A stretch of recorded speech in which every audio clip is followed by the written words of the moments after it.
بسم الله الرحمن الرحيم. السلام عليكم ورحمة الله وبركاته. اخوانا عاملين ايه؟ يا رب تكونوا بخير. حصرة وانهيار مرتضى منصور بعد مشاركة كهربا في احتفالية عيد الفطر مع ابناء شهداء القوات المسلحة. المشكلة مش كهربا بس، لا ده كهربا ومعاه مين؟ معاه كمان خالد بيه الغندور. شارك عدد من المنظومة الإعلامية والرياضية حفل عيد الفطر مع أبناء شهداء القوات المسلحة والشرطة بحضور الرئيس عبد الفتاح السيسي في مركز المنارة. وجاء في مقدمة الحضور في المنظومة الرياضية وتحديدا كرة القدم الآتي: لاعب الفريق الأول لكرة القدم بالنادي الأهلي محمود عبد المنعم كهربا، وخالد الغندور لاعب الزمالك السابق، والإعلام إبراهيم فايق، وكابتن نادي الأهلي الأسبق شادي محمد، والإعلامي إبراهيم عبد الجواد. لكن اللي يهمنا في الموضوع ده هون أو الحضور هو كهربا وخالد الغندور. فلما تيجي تبص كده هتلاقي من المشاركين طبعا قلنا شادي محمد وابراهيم عبد الجواد وخالد الغندور وكهربا، لكن قلنا ان في اتنين مهمين جدا في الحضور بالنسبه لنا، هما خالد الغندور وكهربا، وخصوصا كهربا.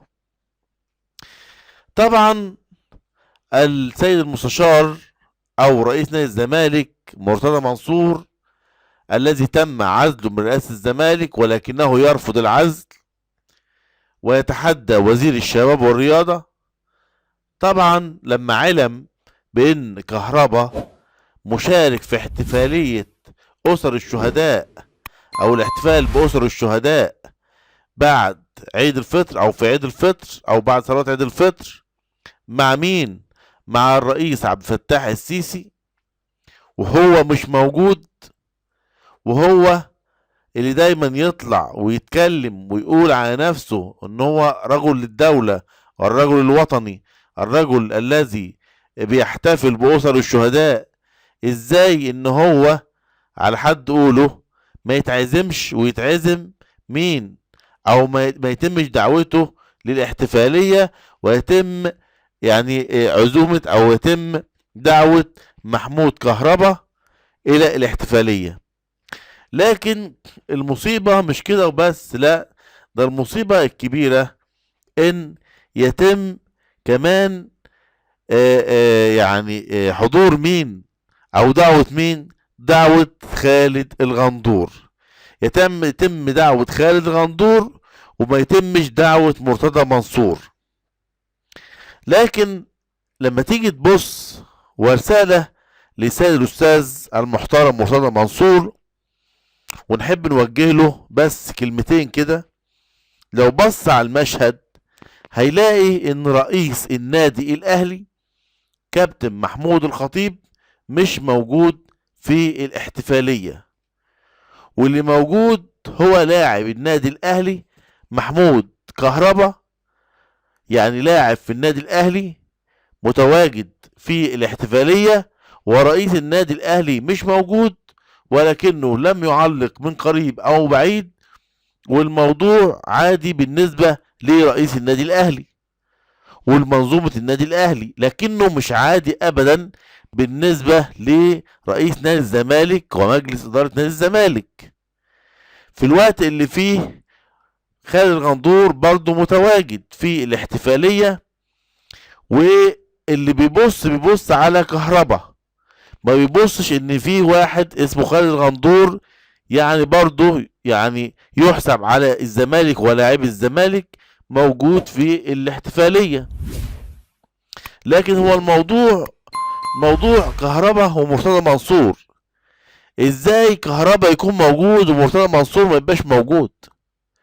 الموضوع ازاي كهربا اللي على طول يرتبط اسمه مع اسم مرتضى منصور في المشاكل بقالها سنين، سواء في اتحاد الكورة او بين الاهلي والزمالك او في الفيفا، وعقوبات وفلوس رايحة هنا وهناك وكلام واتهامات ويعني حاجات كتيرة وشكاوى رايحة هنا وهناك، ويتم دعوة كهربا وما يتمش دعوة مرتضى منصور.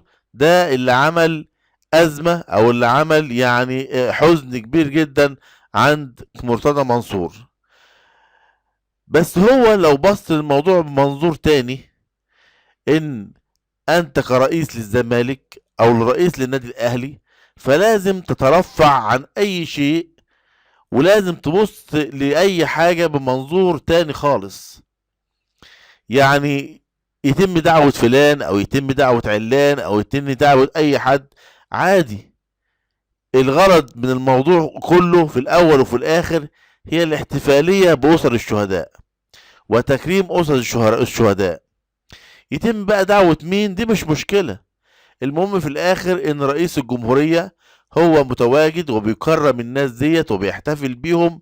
من بقى الحضور، أهم حاجة الحضور اللي موجودين، الناس الموجودة تكون فعلا رايحة بتحتفل بأسر الشهداء وتحترم أسر الشهداء وبتقدر أسر الشهداء. الموضوع مش مين يظهر في الصورة، الموضوع مش مين ياخد اللقطة، الموضوع مش أنا مين وأنت مين. الموضوع في الأول وفي الآخر هي الاحتفالية، احتفال بأسر الشهداء. يحضر من يحضر، ولم يتم دعوته من لم يتم دعوته. في المهم في الأول وفي الآخر هما أسر الشهداء. الموضوع مش عند، الموضوع مش أنا، مش الموضوع مش إزاي يدعو كهربا وما يدعونيش أنا. طب ما هو خالد الغندور راح ومحدش دعاك، تطلع تقول ازاي خالد الغندور راح وانا ما رحتش؟ طب ما كهربا راح والخطيب ما راحش. هل الخطيب يطلع يقول ازاي كهربا تم دعوته ولا لا؟ في الاول وفي الاخر الموضوع ان اسر الشهداء تكرم في يوم جميل، يوم عيد للدنيا كلها، ويعني لكافة المسلمين وكل المصريين. النهاردة احتفال بعيد الفطر المبارك، والمهم هو تكريم أسر الشهداء. وكل الحضور ما هما إلا ناس رايحين في حب الوطن وحب أسر الشهداء وتكريم أسر الشهداء. والموضوع مش مين يطلع في الصورة ومين ياخد اللقطة. وفي الآخر بشكركم، والسلام عليكم ورحمة الله وبركاته. ومبروك لكهربا، والله يا ابني ربنا بيحبك من ساعة ما يعني رجعت والتزمت، وربنا بيديك على قد نيتك وبينصرك على مين يعاديك. ووجودك في الاحتفالية ده نصر كبير من عند ربنا، وربنا عايز ينصرك على بعض الأشخاص اللي هم ظلموك سواء هنا أو هناك. وفي الآخر ربنا نصره كبير جدا يا كهربا.